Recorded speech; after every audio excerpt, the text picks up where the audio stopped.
29장 옥수수. 옛날에는 하나님이 땅 위를 걸어 다녔답니다. 그때는 땅이 아주 좋았어요. 흙도 기름졌고 울퉁불퉁하지도 않았어요. 그때는 또 걷어들이는 옥수수의 양도 어마어마했어요. 그 많은 양의 옥수수 알갱이는 아주 알찼답니다. 그러나 사람들은 그 모든 것들에 감사할 줄을 몰랐어요.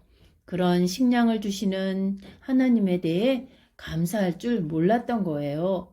그뿐만 아니라 어리석기까지 했어요. 어느 날이었어요. 어머니가 아이를 데리고 길을 걷고 있었지요. 아이는 사방팔방 뛰어다녔습니다. 아이, 차가워! 아무것도 모르는 아이가 뛰어다니다가 그만 흙탕물에 빠지고 말았답니다. 아이가 입었던 예쁜 옷은 엉망이 되었어요. 괜찮아, 이리 올라오렴.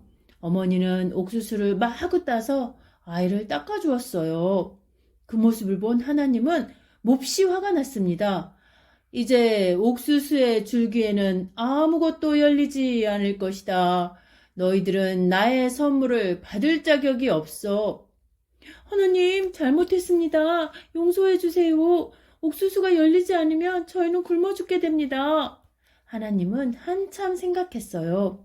그리고 잘못을 비는 사람들을 용서해 주기로 했지요. 하지만 예전처럼 돌아가진 않았어요.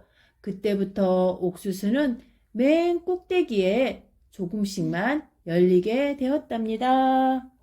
끝. 30장 숨겨놓은 돈. 어느 날이에요. 단란한 가족이 식사를 하고 있었답니다. 그러나 가족의 얼굴에는 슬픔이 묻어나오고 있었죠.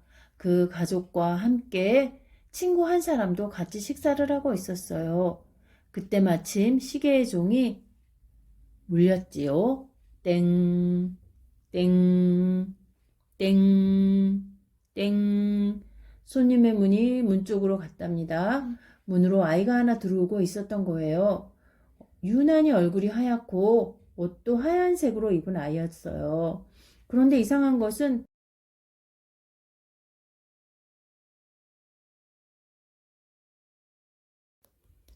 아이는 주위를 둘러보지도 않고 곧장 옆방으로 가는 거예요. 그러더니 곧 방에서 나와 들어올 때처럼 조용히 나갔어요. 다음 날도 그 다음 날도 그 아이는 똑같이 왔다 갔답니다. 지금 나간 아이가 누구입니까? 그러자 주인은 의아해했어요. 무슨 아이요? 아이가 있었나요? 저는 전혀 보지 못했습니다. 주인 남자가 말했어요. 다음 날이에요. 손님은 또 같은 아이를 보았죠. 저 아이요. 저 아이가 보이지 않습니까? 저는 보이지 않습니다. 주인은 두리번거렸지만 역시 보이지 않는다고 했답니다. 그 집에 있는 다른 사람들도 보지 못했어요. 그래서 손님은 벌떡 일어났답니다. 그리고 그 아이가 들어간 방으로 다가갔어요. 방문이 조금 열려 있고 안을 들여다보았지요. 무슨 일이 일어났을까요? 아이는 마룻바닥에 앉아 마룻바닥 틈을 파고 있던 거예요. 무엇을 열심히 찾는 듯 했어요. 그런데 아이는 누군가가 보고 있다는 사실을 알았는지 스르르 사라졌답니다. 난 아이를 보았소. 아이는 무엇인가를 찾고 있었소. 손님은 그 집 가족들에게 아이에 대해 얘기했어요. 아이의 모습도 말해주었답니다. 그러자 주인이 여자가 울기 시작했어요. 그 아이는 저의 아이입니다. 얼마 전에 죽은 저의 아이입니다. 손님은 깜짝 놀랐어요. 손님과 가족들은 방으로 들어가 아이가 찾던 곳을 살펴보았답니다. 그런데 그 안에는 동전 2개가 있었어요. 세상에, 이 돈은 내가 아이에게 준 돈입니다. 불쌍한 사람들에게 주라는 돈이었죠. 엄마는 울음을 터뜨렸어요. 이 돈을 주었더니 아이가 과자를 사 먹을 거라며 숨겨두더군요. 그런데 그게 죽은 후에도 가슴이 아팠나 봅니다. 그게 마음에 걸려 계속 나타나는 건가 봐요. 손님은 고개를 끄덕였어요. 손님은 가족들에게 말했지요. 우리 이 돈을 가난한 사람들에게 줍시다. 아이의 가족들은 고개를 끄덕였어요. 결국 아이가 찾던 동전은 가난한 사람에게 갔답니다. 그날 이후 아이는 더 이상 나타나지 않았어요. 끝! 31장 하늘나라의 결혼잔치. 한 소년이 성당에 갔어요. 성당에서는 미사 중이었답니다. 신부님의 말씀은 계속되었어요. 여러분, 하늘나라에 들어가고 싶은 사람은 똑바른 길을 가야 합니다. 그 말을 들은 소년은 바로 길을 떠났어요. 소년은 뒤도 안 보고 앞만 보고 걸어갔답니다. 신부님 말을 듣고서 말이에요. 한참을 걸어 소년이 도착한 곳이 있었어요. 그곳이 어디였을까요? 바로 성당이었던 거예요. 성당에서는 미사 준비가 한창이었죠. 이곳이 하늘나라인가 봐.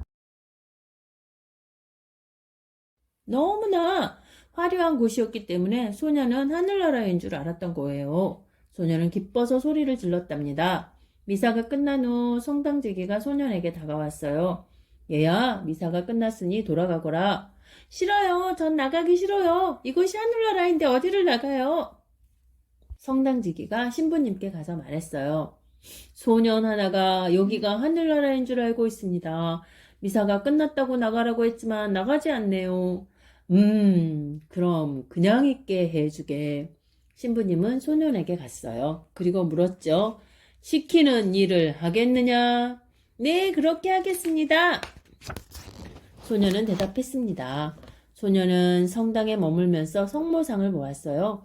저분이 성모님이시군요. 성모님께서는 야위셨네요. 이제부터는 제가 먹는 음식을 반을 드릴게요. 소년은 그날부터 자기 몫의 음식 중에서 반을 먹고 반은 성모상에 가져다 드렸죠. 성모상은 소년이 주는 음식을 받아 먹었어요. 얼마 지났답니다. 우와, 세상에 이럴 수가 있어? 사람들은 깜짝 놀랐어요. 성모상이 살쪄 있었던 거예요. 거참 신기한 일이군. 신부님도 이해할 수가 없었죠. 신부님은 이유를 알고 싶었어요.